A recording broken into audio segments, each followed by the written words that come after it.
Silas Bone was burying his third suicide of the week when the corpse sat up and asked for water. The shovel fell from his hands, clattering against the pine coffin as the dead woman pushed aside the burial shroud and blinked in the afternoon sunlight.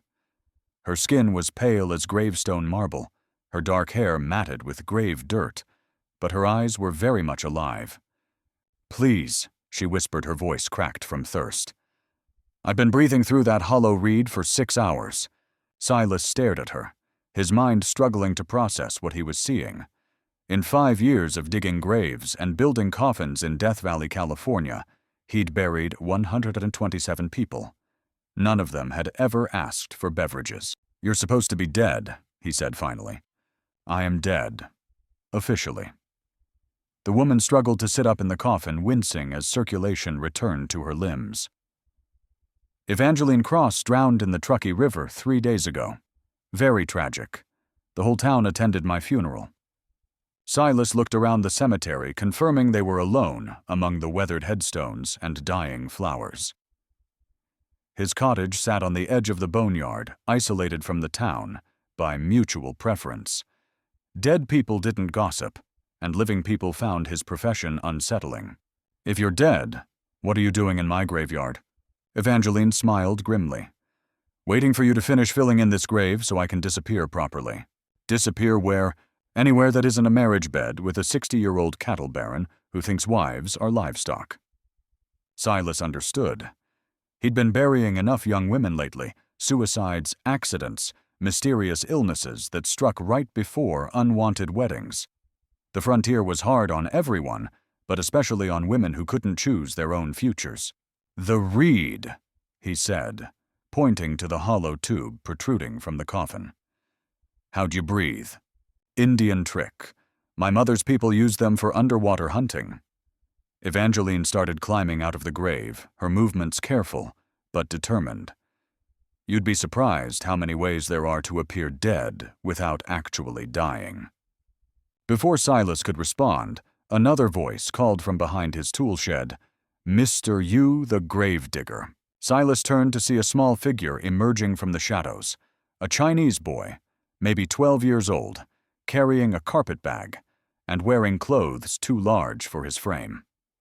The kid looked exhausted, frightened, but alive, in a way that suggested recent close calls with the alternative. "I'm Silas Bone. This is my cemetery." "Tommy Chin," the boy said, bowing slightly. "My family paid you to bury me yesterday. Big ceremony, lots of tears. Very convincing." Silas felt reality shifting beneath his feet like unstable ground. "You're the consumption victim. I made your coffin myself. Good work. Very comfortable." Tommy grinned, showing gap teeth. "My uncle built hidden compartment in bottom. Air holes disguised as nail holes. Family been planning my death for months." "What?" Tommy's expression darkened. "Immigration agents coming to deport all Chinese, but can't deport dead boy, can they?" Silas looked from the drowned woman climbing out of a grave to the diseased boy standing beside his tool shed. Either he was losing his mind, or something very strange was happening in his cemetery. "How many others?" he asked quietly. "Others, what?" Evangeline asked, brushing dirt from her burial dress. "How many other people have I buried who weren't actually dead?" Tommy and Evangeline exchanged glances. The boy spoke first. "You really don't know, do you?" "Know what?" "About the network," Evangeline said carefully. "The Underground Railroad for people who need to disappear." Silas felt cold fingers walking up his spine despite the California heat. "What network?" "The one that uses your cemetery as a way station," Tommy explained. "Fake deaths, hidden compartments, burial tunnels that lead to abandoned mine shafts. People pay good money to die officially and keep living unofficially." Silas sank down onto a nearby headstone, the implications hitting him like physical blows. "How long has this been going on?" "According to our contact, about 2 years," Evangeline said. "Ever since the new undertaker arrived in town." "Blackwood," Silas whispered. "You know him?" Silas knew him. Mortician Marcus Blackwood had arrived in Death Valley with impressive credentials and modern equipment. He'd offered to handle the difficult cases, the bodies that needed special preparation. the burials that required discretion. Silas had been grateful for the help. Now he was beginning to understand he'd been played. The difficult cases, he said slowly.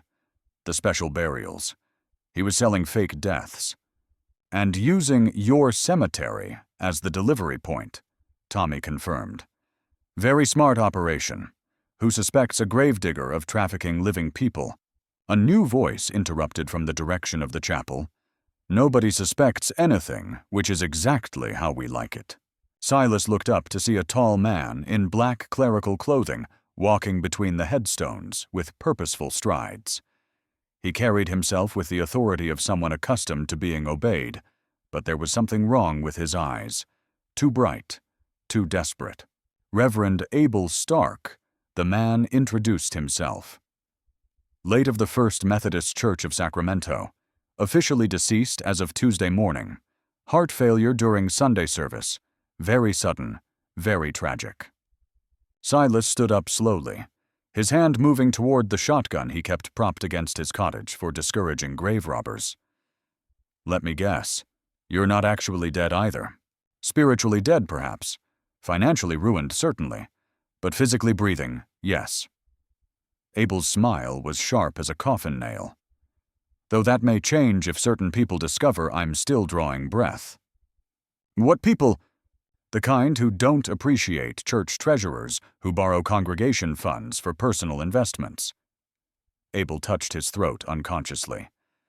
The kind who settle debts with rope.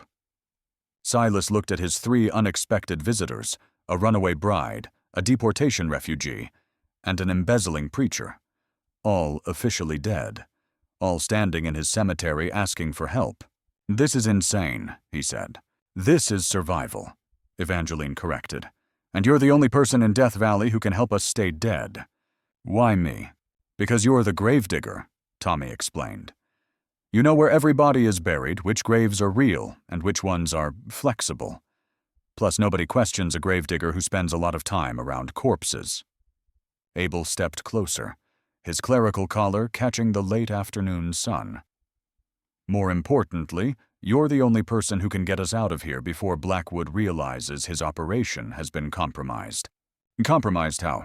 By us talking to you, Evangeline said grimly. Blackwood's network depends on secrecy. If word gets out that Death Valley Cemetery is running an underground railroad for fake corpses, he'll eliminate the evidence, Abel finished. All of it, including anyone who might talk. Silas felt the weight of 5 years' solitude pressing down on him. For half a decade, he'd lived among the dead, because it was simpler than dealing with the living. No complicated emotions, no difficult choices, no moral ambiguities, just graves to dig, and bodies to bury, and flowers to plant. But now the dead were refusing to stay buried, and the living were turning out to be more complicated than corpses. What do you want from me? He asked. Passage, Tommy said simply. Safe passage out of Death Valley for people who are supposed to be dead. Where to? Anywhere we can start over with new names and clean histories, Evangeline replied. Blackwood's network has contacts throughout the territory. People who arrange new identities, new lives, new beginnings. For a price, Abel added. Everything costs something. Silas thought about that. Everything did cost something. His wife and daughter had cost him his faith in justice they'd died while he was away, tending to other people's graves. His isolation had cost him human connection. His profession had cost him the ability to see life as anything but a brief interruption between birth and burial. But maybe these 3 corpses were offering him something he hadn't expected. A chance to tend life instead of death. To help people escape their graves instead of filling them. The mine tunnels, he said suddenly. Behind the old Potter's Field. Do they still connect to the railroad tracks? You know about the tunnels, Evangeline asked. I dug some of them. During the Indian troubles, we needed escape routes from the cemetery in case of raids. Silas stood up, decision crystallizing like frost on a window. They come out near the water tower 2 miles east of town. Can you get us there? Tommy asked. Silas looked at the 3 people who'd crawled out of graves to ask for his help. A woman fleeing forced marriage, a boy escaping deportation, a preacher running from embezzlement charges, all of them officially dead, all of them desperately alive. "Yeah," he said quietly, "I can get you there." What he didn't say was that helping them meant abandoning the safe, dead world he'd built for himself. It meant choosing life over death risk, over security, hope over the comfortable certainty of loss. But as the sun set behind the cemetery's weathered headstones, Silas Bone realized something he'd forgotten during 5 years of grief. Sometimes, the dead taught you how to live. And sometimes, the living taught you that death wasn't always permanent. Behind them, smoke was beginning to rise from the direction of town. Someone had discovered that Death Valley's resurrection business was about to change management. The first body Silas found in the wrong grave was still warm. He'd been leading his 3 resurrected companions through the cemetery's hidden tunnel system when his lantern light fell across an open casket that should have been buried 2 days ago.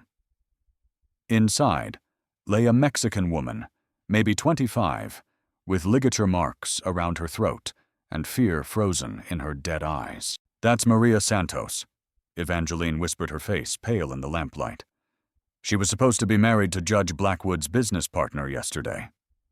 Silas knelt beside the coffin, his gravedigger's instincts reading the signs like scripture. "She's been dead, maybe 6 hours. Someone dumped her here after the ceremony." "Why?" Tommy asked, though his voice suggested he already knew. "Because she found out," Abel said grimly. "About the network, about what Blackwood's really selling." Silas looked up from the corpse. "What do you mean, what he's really selling?" Evangeline and Abel exchanged glances. Tommy spoke first. "You think this is just about fake deaths? People paying to disappear, isn't it?"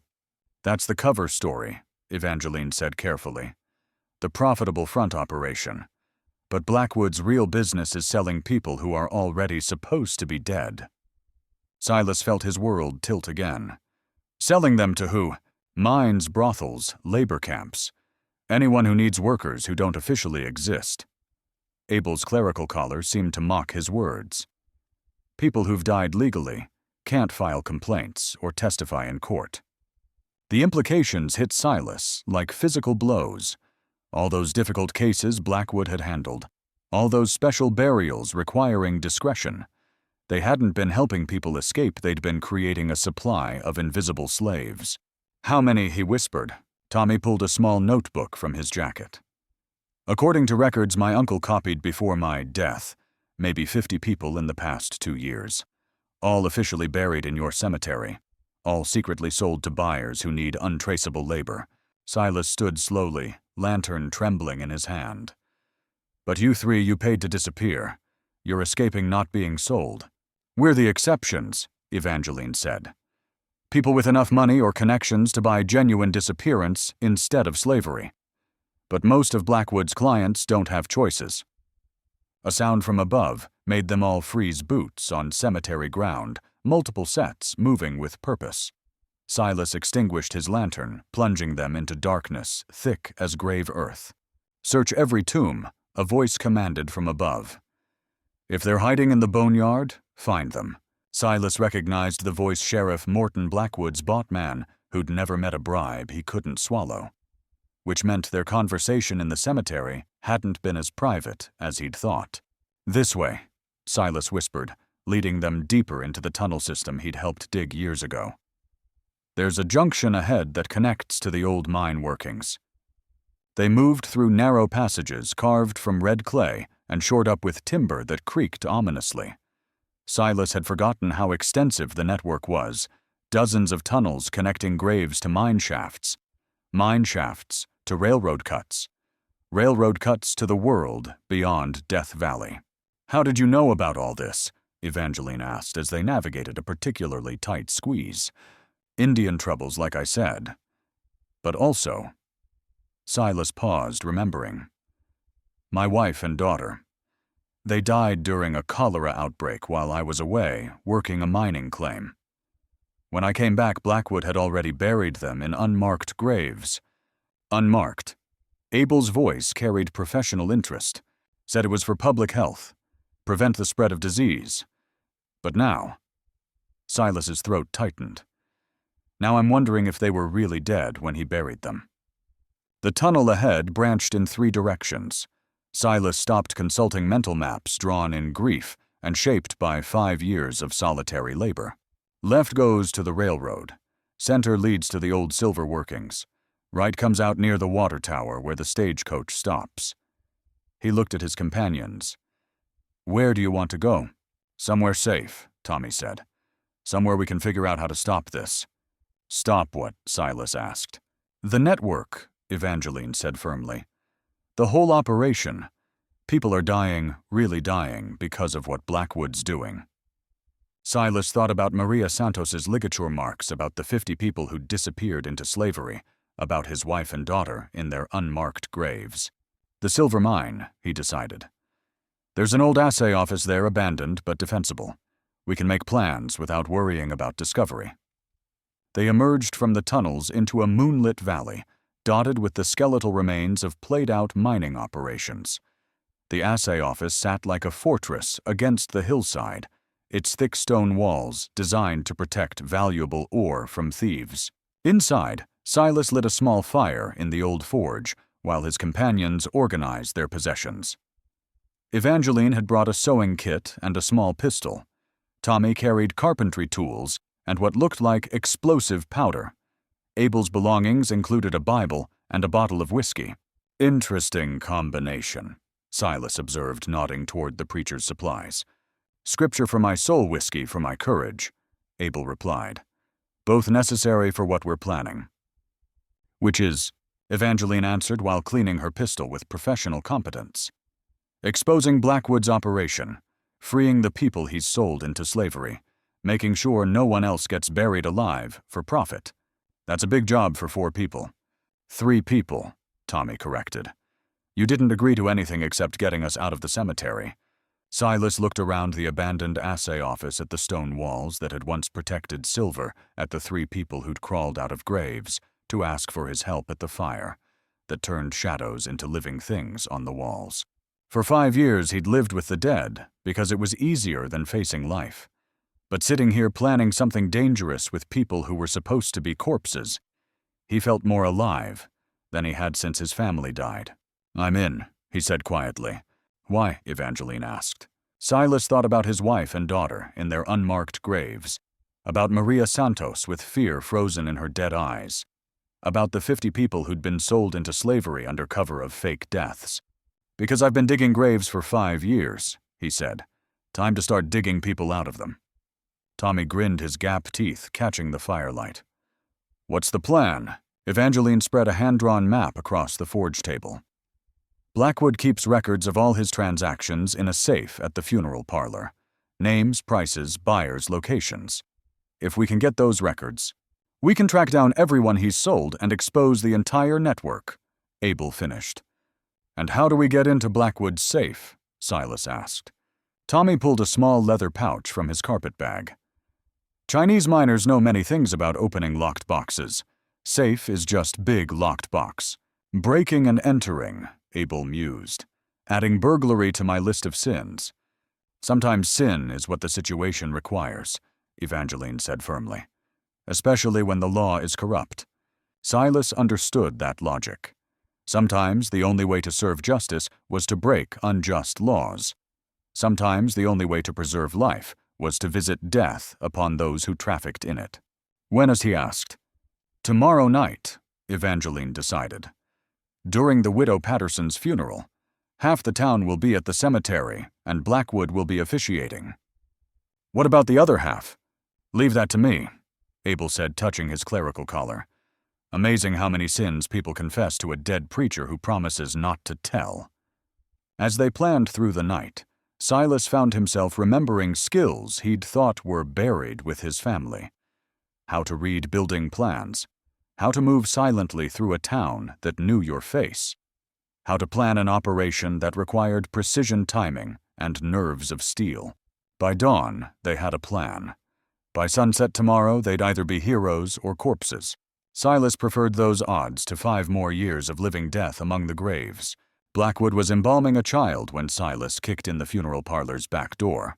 The mortician looked up from his work table with the calm expression of a man interrupted during routine business, but his hands never stopped moving over the small body. A girl maybe 8 years old, with the kind of perfect features that suggested she'd never known hunger or hard labor. "Mr. Bone," Blackwood said pleasantly, "this is unexpected and highly irregular." Silas stepped into the preparation room shotgun, leveled at Blackwood's chest. Behind him, Evangeline, Tommy, and Abel spread out to cover the exits. Through the front windows, he could see the last mourners leaving Widow Patterson's burial right on schedule. "Whose child is that?" Silas asked. Blackwood continued his work, injecting embalming fluid with practiced precision. "Sarah Mitchell. Tragic case. Consumption took her yesterday morning." "Sarah Mitchell died 3 months ago," Evangeline said coldly. "I was at her funeral. This is a different child." Blackwood's hands finally stilled. "I'm afraid you're mistaken, Miss Cross, Evangeline Cross, officially drowned in the Truckee River, unofficially standing here with a gun pointed at your lying heart." The mortician's composure cracked slightly. "Miss Cross, I was told you'd completed your transition successfully." "Transition to what?" "To your new life, of course, as arranged and paid for by your former fiancé." Silas felt pieces clicking together like bones in a broken skeleton. "He didn't pay for her escape. He paid for her murder." "Attempted murder," Evangeline corrected. "The bastard thought a fake drowning would be cheaper than a divorce." Tommy stepped forward, explosives visible in his hands. "And my family. They pay for fake death or real one." Blackwood studied the Chinese boy with calculating eyes. "Your uncle was most specific about your requirements. Immigration trouble, as I recall. We provided documentation of death by consumption, complete with medical certificates. And then nothing. Your file shows successful completion." Successful completion of what Abel demanded his clerical authority, cutting through Blackwood's evasions. Blackwood set down his embalming tools and faced them with the dignity of a man who'd been caught, but refused to admit guilt. "Gentlemen, lady, I provide a service to this community. People pay for solutions to complicated problems." "What kind of solutions?" Silas asked. "The permanent kind." Blackwood gestured to the child on his table. "Take young Sarah here.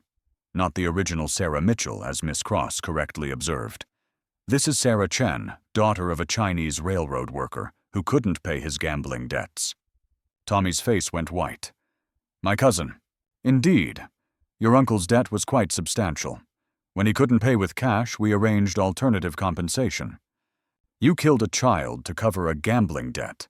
Evangeline's voice was steady, but her gun hand trembled with rage. "I killed no one," Blackwood said. "I simply provided documentation that young Sarah had died of consumption, allowing her to disappear from official records. What happened after that was between your uncle and his creditors." Silas understood now. The network wasn't just selling fake deaths, it was selling real ones disguised as natural causes. Children who died of disease, women who died in accidents, men who died of heart failure. All of them buried with proper ceremony while their killers walked free. "The records," he said. "Where are they?" Blackwood smiled. "Safe. Very safe. Along with documentation that would implicate several prominent citizens in irregular activities." "Open it," Tommy said, raising his explosives. "Or I open it for you." "I'm afraid that's impossible. The safe is time-locked and only opens during business hours. Security measure, you understand." Abel stepped forward, Bible in one hand, whiskey bottle in the other.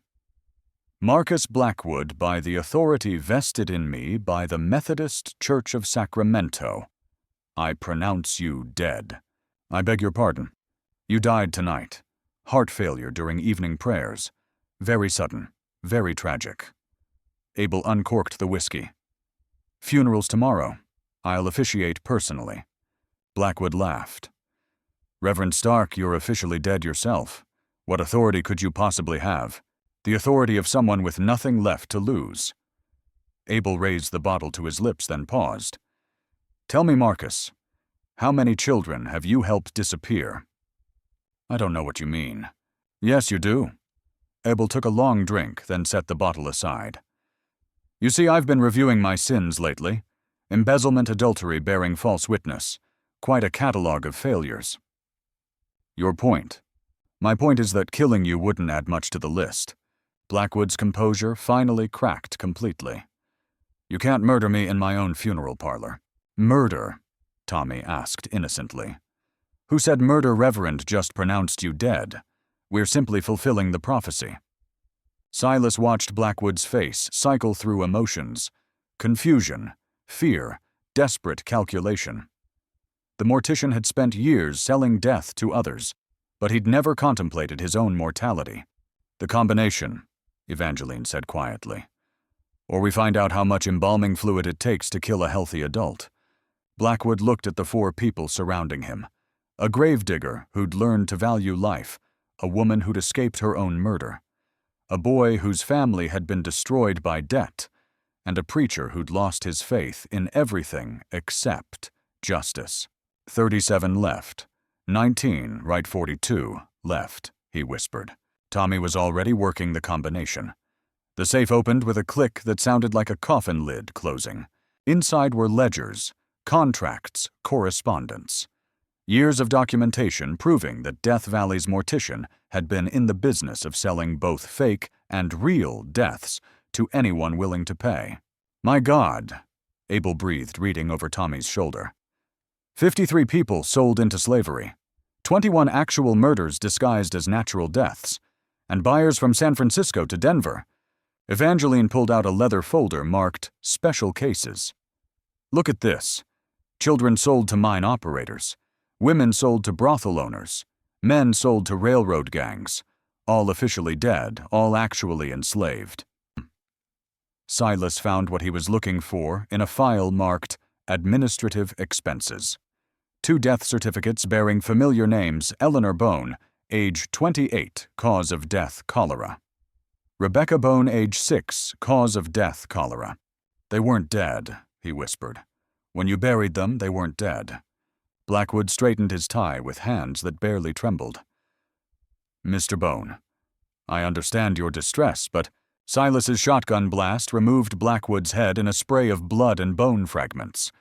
The mortician's body toppled backward across his preparation table, coming to rest beside the child he'd been embalming. Jesus, Abel breathed. He killed my family, Silas said quietly. Buried them alive to cover the cholera deaths he'd been selling to mine operators. Evangeline put a hand on his shoulder. Silas, I know. He lowered the smoking shotgun. I know what I did, and I'd do it again. Tommy was still pulling files from the safe. We need to go. Sheriff will hear the shot. Let him come, Silas said. We've got enough evidence here to hang half the territory. Evidence no court will accept, Abel warned. Too many important people involved. Evangeline studied the blood-splattered preparation room with calculating eyes. Then we don't use courts. We use the network Blackwood built. How? Every buyer, every seller, every facilitator, they're all in these records. We send each of them a copy of their own file, along with a simple message. What message? Tommy asked. Evangeline smiled, her expression sharp as gravestone marble. Stop the trafficking, or become the next special case. Outside, sheriff's whistles were blowing in the distance. Inside, 4 people who'd crawled out of graves gathered evidence of crimes that would shock a nation. Time to go, Silas said, but not to hide. Time to resurrect some justice. As they slipped out the back door with ledgers full of damning evidence, Silas looked back at Blackwood's corpse sprawled across his preparation table. The mortician had spent years in the business of death. Now he'd learned what his customers felt like. The resurrection business was under new management. The mine shaft was collapsing, and Silas could hear Tommy screaming somewhere in the darkness below. 24 hours after raiding Blackwood's funeral parlor, their plan to expose the trafficking network had gone to hell. Sheriff Morton had tracked them to the old silver workings with a posse of deputized miners, and now Silas found himself trapped in tunnels that were more tomb than shelter. "Evangeline," he called into the settling dust. "Abel." A cough answered from his left, followed by Abel's voice. "Here, but the tunnel's blocked behind us." Silas felt his way through the rubble-filled passage guided by sound and the desperate need to find his companions alive. His shotgun was gone, lost in the cave-in. His lantern was shattered. All he had was darkness and the growing certainty that they'd walked into a trap. "Found them." Evangeline's voice echoed from deeper in the mine. "Tommy's hurt, but breathing." Silas crawled through a gap in the fallen rock, emerging into a wider chamber where his 3 companions huddled around the flickering flame of Tommy's last candle. The Chinese boy's left arm hung at an unnatural angle, clearly broken. Blood seeped from a scalp wound that would need stitching. "How bad?" Silas asked. "Bad enough," Tommy replied through gritted teeth, "but not dead yet." "Yet being the operative word," Abel said grimly. "We're trapped. The main tunnel's completely blocked, and I can hear Morton's men setting charges above us." Silas understood. The sheriff wasn't trying to capture them. He was trying to bury them. Make their deaths look like a mining accident, eliminate the evidence they'd stolen from Blackwood's safe, and collect the bounty that powerful men would pay for permanent silence.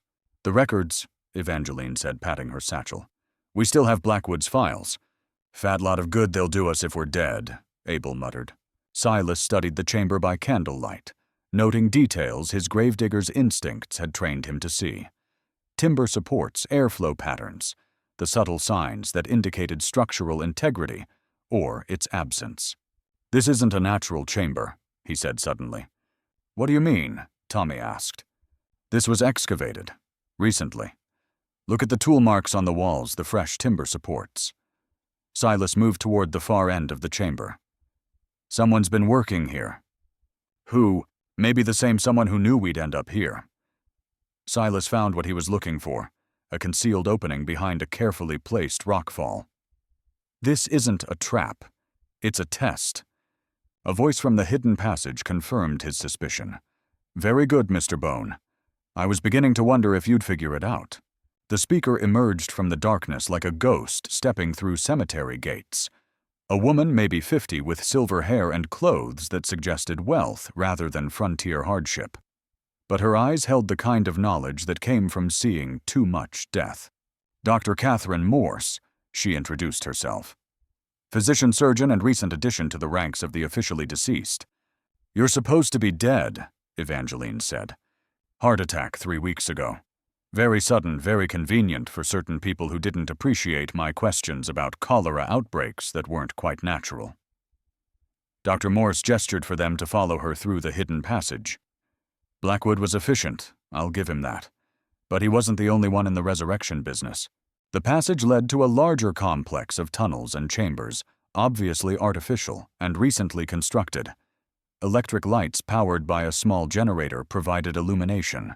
Medical equipment filled one chamber. Sleeping quarters occupied another. A third contained printing presses and stacks of official-looking documents. "Welcome to the real Underground Railroad," Dr. Morse said. "The one that saves people instead of selling them." Silas counted at least a dozen other people moving through the complex, men, women, children, all with the particular alertness of people who'd learned to stay invisible. "How many?" he asked. 73 successful extractions in the past year. People who were supposed to die, but chose to live instead. Dr. Morse led them to the medical chamber, where she began examining Tommy's injuries. Blackwood thought he was the only one selling resurrections. He was wrong. "You've been watching us," Evangeline realized. "Since you crawled out of your graves, we needed to know if you were genuine refugees or Blackwood's people testing our security." Dr. Morse splinted Tommy's arm with professional competence. "Your raid on the funeral parlor answered that question." "Why didn't you help us sooner?" Abel asked. "Because we needed you to steal Blackwood's records. We've been trying to get those files for months, but his security was too good. We needed inside help." "Inside help from people he thought were dead," Silas said, understanding dawning. "Exactly. Dead people don't usually break into safes. Dr. Morse finished bandaging Tommy's head wound. But resurrection specialists do. Tommy winced as she tightened the bandage. So what now, we hide here forever? No. Now we use Blackwood's records to destroy the entire trafficking network. Dr. Morse led them to the printing press chamber. Every buyer, every seller, every official who took bribes. We expose them all. How? Newspapers, telegraph offices, federal marshals who aren't bought and paid for. We flood the territory with evidence until someone with actual authority takes action. Evangeline studied the printing operation with professional interest. And if that doesn't work, Dr. Morse smiled, an expression that would have looked pleasant on a grandmother, but carried different meaning coming from someone who'd faked her own death to fight human traffickers. Then we use the other files, the ones Blackwood didn't know we had. What other files? The ones from every mortician, funeral director, and cemetery operator in 3 territories. Blackwood wasn't the only one in this business, just the most successful. Dr. Morse pulled out a leather portfolio, thick with documentation. We've been building a case for federal prosecution. Your evidence was the last piece we needed. Silas felt something he hadn't experienced in years' hope. Not just for survival, but for justice. For an end to the systematic murder and enslavement of people whose only crime was being inconvenient to powerful men. What about Sheriff Morton? He asked. What about him? A rumbling sound from above answered the question. Explosions, systematic and controlled, bringing down tunnel sections in a pattern designed to seal the mine complex permanently. He's trying to bury us, Tommy said. Dr. Morse checked her pocket watch. Right on schedule. Morton's predictable if nothing else. Shouldn't we be worried about that? Abel asked. Not particularly. This complex has 17 exit points, including 2 that connect to active railroad tunnels. Morton can collapse every entrance he knows about, and will still walk out tomorrow morning.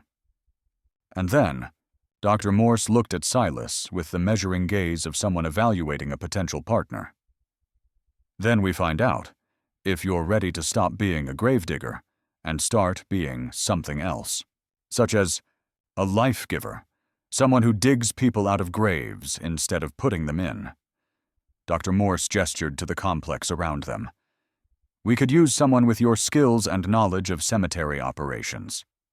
Silas thought about his wife and daughter in their unmarked graves, about Maria Santos with fear frozen in her dead eyes, about the 73 people who'd found new life in this underground sanctuary. What would the job involve? Building gardens instead of graveyards, places where people can grow new lives instead of being buried in old ones. Above them, Sheriff Morton's explosions continued their systematic destruction. Below, in chambers carved from living rock, people who were supposed to be dead planned the resurrection of justice. Silas Bone Gravedigger looked around at the faces of the genuinely living and made his choice. Where do I sign? Sheriff Morton was reading last rites over his own grave when Silas emerged from the cemetery earth like a vengeful ghost. The corrupt lawman had been standing among the collapsed mine entrances, telling his posse how 4 dangerous criminals had died in an unfortunate accident, when the ground beneath his feet gave way to reveal the tunnel system he thought he'd buried. Evening, Sheriff, Silas said pleasantly, rising from the grave with a shotgun and an expression that would have made Lucifer nervous. Lovely night for a funeral. Morton's hand moved toward his sidearm, then stopped when he saw the other figures emerging from hidden entrances throughout the cemetery.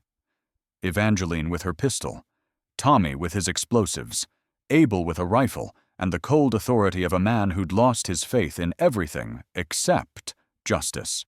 And behind them, dozens of other people who were supposed to be dead. Dr. Morse's Underground Railroad passengers, all armed, all very much alive, all very tired of hiding. This is impossible, Morton breathed. You're dead. I buried you myself. You buried an empty mine shaft, Dr. Morse corrected, stepping from behind a mausoleum with medical instruments that gleamed like surgical steel in the moonlight. We've been watching you, Sheriff, documenting your activities, building a case. Morton looked around the cemetery at faces he recognized, people who'd officially died in the past year, all standing among the headstones, like resurrection made manifest. "What do you want?" he asked. Silas smiled. "Justice, starting with the records you've been keeping of your transactions with Blackwood." "I don't know what you're talking about." "Sure you do. The ledger in your office safe. The one that lists every bribe you took, every murder you ignored, every child you helped disappear into slavery." Silas stepped closer. "The one that proves you've been selling death certificates to cover real murders." Morton's face went gray in the moonlight. "You can't prove anything." Tommy held up a small leather notebook. "Already did. Amazing what you can learn by reading a dead sheriff's private files." "I'm not dead. Yet," Evangeline added helpfully. Abel opened his Bible and began reading in the voice of a man conducting funeral services. "Dearly beloved, we are gathered here tonight to lay to rest the earthly remains of Sheriff Joseph Morton, who died of acute lead poisoning while resisting justice." "This is insane," Morton shouted. "You can't just murder a territorial officer." "Murder?" Dr. Morse asked innocently. "Who said anything about murder? We're simply providing the death certificate you've already earned." Morton looked around the cemetery, counting odds, calculating chances. 20 armed people who were supposed to be dead, all with excellent reasons to want him in the ground, permanently. "What do you want?" he asked again. Silas consulted a piece of paper, one of many they'd found in Blackwood's safe. "The location of every person you've helped sell into slavery, the names of every buyer, the details of every transaction. And if I refuse, then we demonstrate what a real mining accident looks like," Tommy said cheerfully. Morton's resistance crumbled like poorly built tunnel supports. Over the next hour, he provided information that painted a picture of systematic human trafficking spanning 3 territories. Children sold to mine operators, women sold to brothel owners, men sold to railroad gangs, all with proper death certificates, all with official blessing from corrupt local officials. 96 people, Dr. Morse said when Morton finished talking. 96 human beings sold like livestock. "It wasn't personal," Morton pleaded. "It was just business." "So is this," Silas replied. "The trial was brief and conducted by people who'd learned that sometimes justice required stepping outside the law. Morton was found guilty of human trafficking murder and corruption by a jury of his victims. The sentence was death to be carried out immediately." "Any last words?" Abel asked, his clerical authority lending ceremony to the proceedings. Morton looked around the cemetery one last time. "You can't kill me. I'm a territorial officer. There'll be investigations, federal marshals' consequences." "There already are investigations," Dr. Morse said. "Federal marshals are already reviewing evidence we've provided. As for consequences," she gestured to the people surrounding them. "These are the consequences." Silas raised his shotgun. "Sheriff Joseph Morton, you've been found guilty of crimes against humanity. The sentence is death to be carried out by those you wronged." "Wait!" Morton screamed. "I can give you more names, locations, buyers we haven't caught yet." "We already have those," Evangeline said, patting her satchel full of stolen records. "We don't need you anymore." The execution was swift and final. Sheriff Morton joined the ranks of the genuinely dead, buried in an unmarked grave in the Potter's Field, where criminals and paupers went to rest. But his death wasn't the end, it was the beginning. Over the following months, the evidence stolen from Blackwood's safe and extracted from Morton's confession sparked the largest federal investigation in territorial history. Corrupt officials were arrested. Trafficking networks were dismantled. 96 people were located and freed from various forms of slavery. The cemetery that had once served as a way station for human trafficking was transformed into something else entirely. Dr. Morse's Underground Railroad became an above-ground rehabilitation center where people could build new lives instead of hiding from old ones. And Silas Bone stopped being a gravedigger. "How does it feel?" Evangeline asked one spring morning as they watched formerly enslaved children playing in what had once been the cemetery's most desolate section. Silas looked around the transformed landscape. Where headstones had once marked the dead gardens, now celebrated the living. Where graves had once received corpses, greenhouses now nurtured new growth. Where mourners had once come to remember lost families, now came to celebrate recovery. Different, he said. Good different. Tommy approached from the main building, his arm healed, and his gap-toothed grin intact. Federal Marshal's here. Wants to talk about expanding the program to other territories. Tell him we're interested. Dr. Morse called from the medical garden, where she was teaching former trafficking victims how to grow healing herbs. But we do this our way. No bureaucracy, no red tape, no politics. Just results. Abel added from the chapel, where he conducted genuine religious services for people who'd learned to believe in resurrection. Silas nodded, understanding what they'd built here. Not just a sanctuary, but a statement. Proof that people discarded by society could create something better than the system that had discarded them. What do we call it? He asked. This place, this program, this whatever it is we're doing. Evangeline looked around the gardens where life grew from what had once been devoted to death. How about the gravedigger's garden? A place where people plant new beginnings instead of burying old endings. Silas smiled. For 5 years, he'd tended death, marking the end of stories with carved stone and turned earth. Now he tended life, marking the beginning of stories with seeds and soil and the stubborn determination of growth. The gravedigger's garden, he repeated. I like it. In the distance, a train whistle announced the arrival of more people seeking resurrection, not from death, but from the systems that had buried them alive. Former slaves escaped trafficking victims, people fleeing corruption, and seeking the chance to bloom in soil that valued growth over grief. Silas Bone, former gravedigger, picked up his hoe and headed toward the new arrivals. He had gardens to tend and lives to cultivate. The resurrection business was thriving under its new management. Behind him, the cemetery's old section stood silent in the morning sun.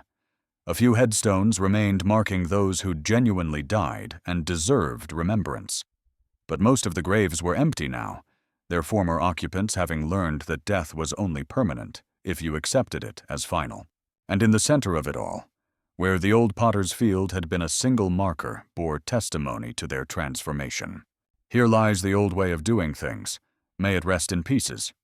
The gravedigger's garden grew around that marker like hope, around heartbreak, proving that even the deadest ground could sprout new life if tended by people who understood the difference between burying and planting.